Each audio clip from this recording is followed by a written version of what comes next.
Hi, Dr. Rech, Dr. Ravindran. Thank you so much for joining me today. I'm really excited to sit down with both of you as I recently learned about the paper that you co-authored called How I Treat Rosai-Dorfman Disease. And this was published in the American Journal of Clinical Pathology.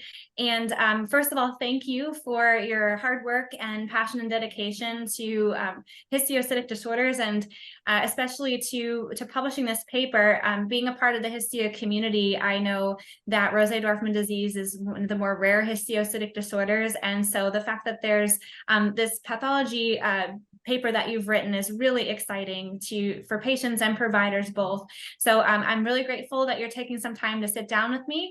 And what I'd love to do first is to start off by asking you both to introduce yourselves and share a little bit about where you currently work and what got you inspired to study histiocytic disorders. So Dr. Rech, we can start with you.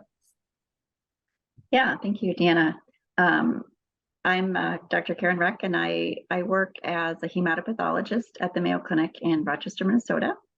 And my focus is on hematopathology, and more recently, it's been discovered that histiocytic neoplasms are myeloid disorders, are actually clonal myeloid disorders.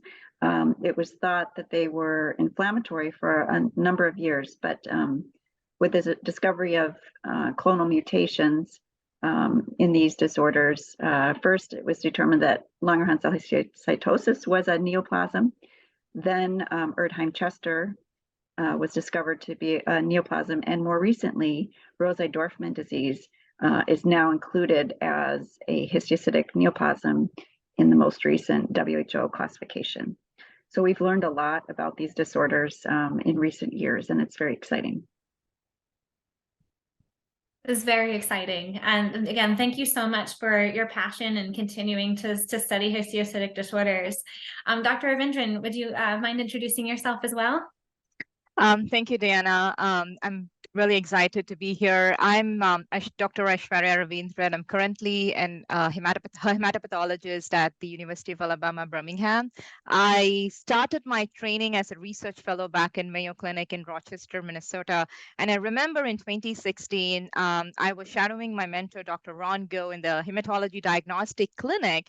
And I saw a patient who had this multiple subcutaneous nodules, like diffusely involving the upper limbs, and that is the first time I heard about this entity, Rosai-Dorfman disease.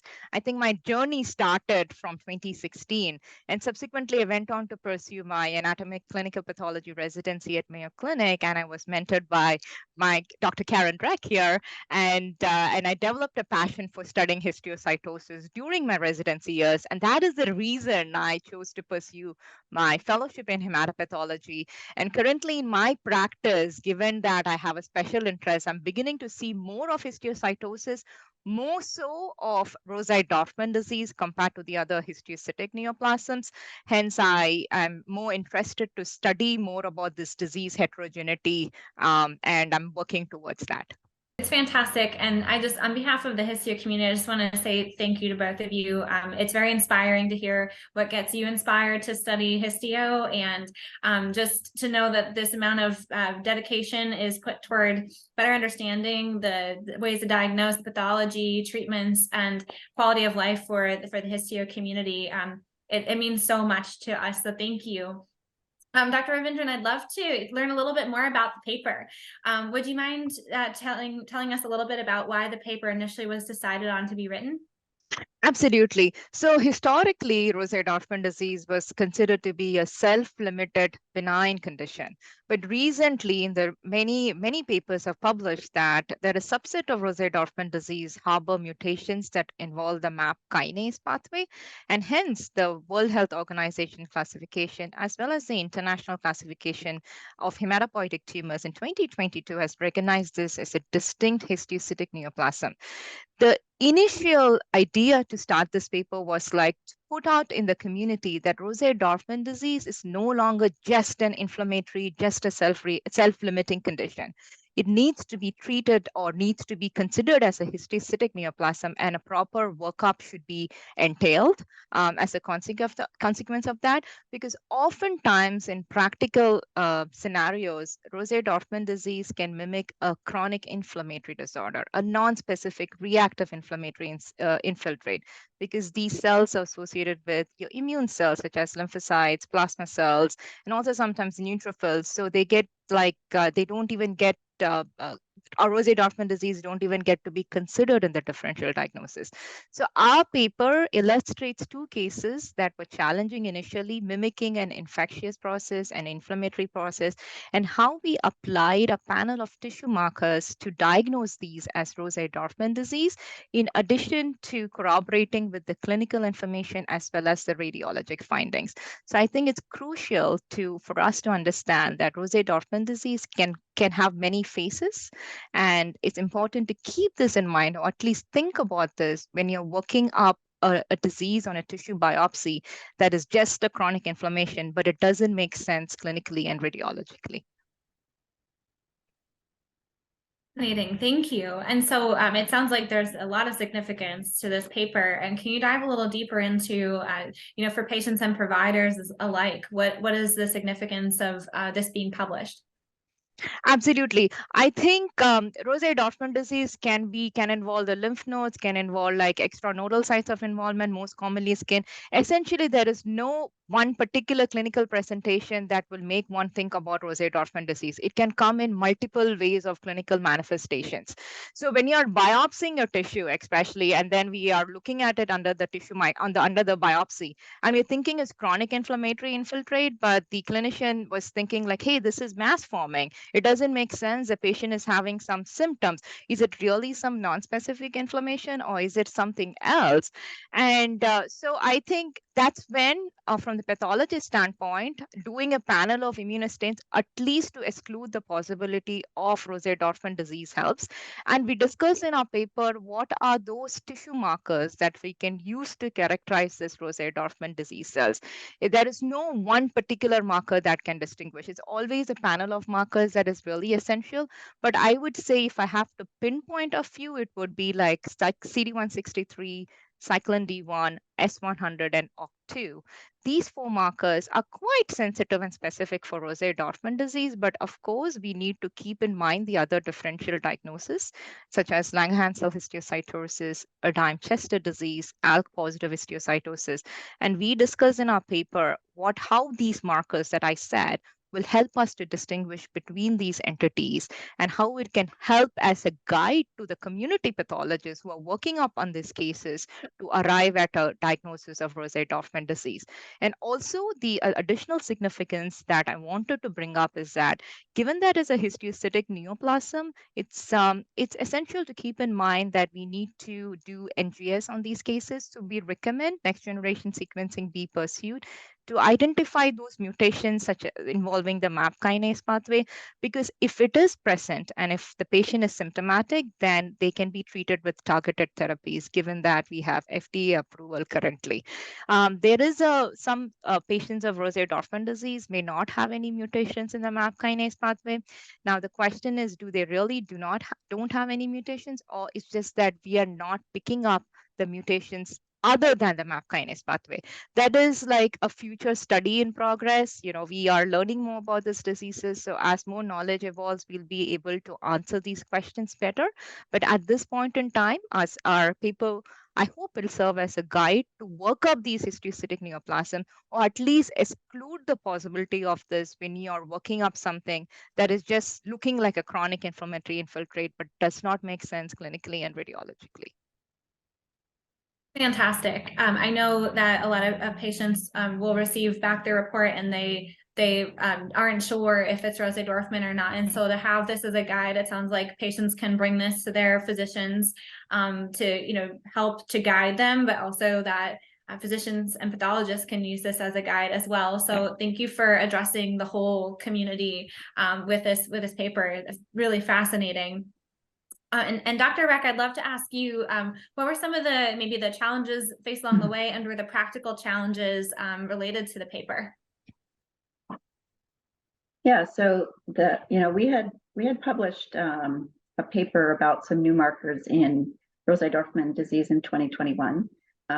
We had identified that OCT2 was a very sensitive marker, which really helps in the diagnosis. And because of that publication, the Society for Hematopathology actually invited us to write this paper in AJCP, How I Diagnose. It's such a rare disease, and the information is, a lot of it is new. And so this paper is to serve to raise awareness among the pathology community for when to consider the diagnosis and how to approach it. Rosai-Dorfman disease affects so many different organ systems that it can present to not only, it generally doesn't present to a specialist in hematopathology who may recognize it. It presents to general pathologists, dermatopathology, soft tissue pathology, neuropathology. So because it presents in so many different organ systems, we wanted to provide educational material to raise awareness of what are the typical presentations and how do you approach it. So because we have this new information in the last 10 years about this disease with new markers to diagnose, we wanted to let people know. And it's especially important now that we have treatments available. So recently there was FDA approval of cobimetinib for treating histiocytic disorders that have a MAP kinase pathway mutation. So that includes treatment for a subset of Rosai-Dorfman disease. So that was a real breakthrough. So we wanted to increase the awareness among the pathology community because the first step is diagnosis. If the patient can't get the diagnosis, then the clinicians can't know what to treat. So it's really important that first step is recognition. Absolutely agree. I know a few patients recently who received a diagnosis quickly and were able to go on to the targeted therapy and are feeling good, where prior to the quality of life for them was not as strong. So that quick diagnosis can really be beneficial. So I very much agree. And again, want to thank you for publishing this paper. I'm sure it took a long time to, I know it being rare. You mentioned there are 2 cases that you have in here. Can you speak a little bit more about maybe how long it took to put something like this together, or the duration of any research that was required prior to the publication? Well, as I mentioned, we published this paper about OCT2 as a diagnostic marker in 2021, and we had been doing the research and gathering the cases for that publication for many years. 3 to 5 years. So because it's such a rare disorder, it takes longer to acquire enough cases to do the studies to learn about this disorder. So fortunately at Mayo Clinic, we have some clinicians who've come alongside, and we have a histiocyte working group that is multidisciplinary. And so we get together on a monthly basis and we discuss these cases. And so we've all learned so much from each other, and we're in constant communication about these patients. So because of this, more patients are being referred to Mayo Clinic. And so then the pathologists then see more cases, the radiologists see more cases, and we continue to learn. So it's a slow process because it's so rare, but because we're positioned at a referral center where these patients come, then we can accumulate enough of these rare cases in order to draw conclusions and then to share that so that we can help other people learn how to diagnose the disorder. And Dr. Ravindran, is that the case as well as at the University of Alabama, that your referral center as well? I think it's amazing to know that there are these opportunities for people who are impacted by histio to go somewhere where it's been seen before, and you've treated maybe a variety of different presentations. As you both mentioned, it can look different from person to person, the organs involved, and even the severity. So it's amazing to know that they can go to maybe both of your centers as an opportunity. Absolutely. We do have a collaboration with Mayo Clinic. We have the Mayo Clinic, University of Alabama, Birmingham Histiocytosis Working Group. So because that, I joined UAB in July of 2022. And given my special interest in histiocytosis, it's interesting how many cases I am seeing now personally being referred to me. Is this a histiocytosis or is it not a histiocytosis? And I would say after coming here, I'm surprised, although it's a rare disease, given that you have an interest, more cases are being referred to me, and I see more histiocytic neoplasms as well, especially our Rosai-Dorfman disease. It's fascinating how an awareness or knowledge about this diseases can bring this diagnosis to limelight at an earlier stage rather than having to be missed for several years. So yes, and as part of our histiocytosis working group, we also present challenging cases from UAB to the group consensus. It's a monthly meeting, both Mayo Clinic as well as UAB. We all meet together and we discuss challenging cases. We even bring up diagnosis for pathology to have a pathology consensus. Is it a histiocytic neoplasms or is it like a reactive histiocytic proliferation? Are there some other differentials to consider? So at the end of the day, it is a multidisciplinary input that really helps us to catch these diagnoses earlier and refer to the appropriate physicians for treatment. But definitely after me starting here as hematopathologist, I am seeing more cases and the volume is increasing tremendously. There's about I would say 12 to 15 new cases of histiocytosis I've diagnosed. That includes both Rosai-Dorfman disease as well as Langerhans cell histiocytosis. And the awareness is really increasing among our colleagues as well as among the community areas around Alabama as well. Wow. I mean, that it's inspiring to think that the awareness is making a difference, and also the awareness about both of you and your institutions and the programs that exist, because as you mentioned, the more that cases that you have an opportunity to investigate, the better information you'll have to support the studies that you're doing. So I think that's really wonderful, and it also means patients are getting diagnosed. So thank you. I'd love to give you an opportunity to share anything else that maybe I didn't ask a question about that you think is really important, either relevant to the paper or just in general to the histio community. Dr. Rech, we can start with you, and then if you want to pass to Dr. Ravindran, and I'd love to the floor is yours. Anything that you'd like to share? Yeah, I think to continue along the same line, although these disorders are rare, I think that it remains to be seen how rare they are, because as we learn more about them and we have new tools to diagnose, I really feel that they're under-recognized, that they've been under-recognized historically. And I think we're going to learn that they're more common than we once thought.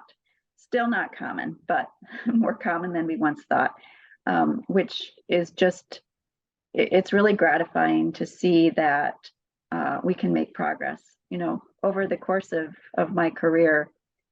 And I think back to when I was training and to my practice now, and we've learned so much. We learn from the cases we see every day, and that's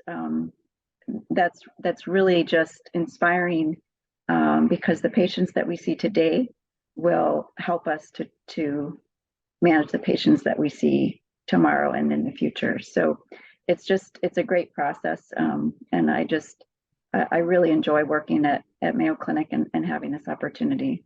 So from my end, I completely echo Dr. Rech's thoughts on this. And the main thing or main awareness I want to create is Rosai-Dorfman disease is a distinct histiocytic neoplasm.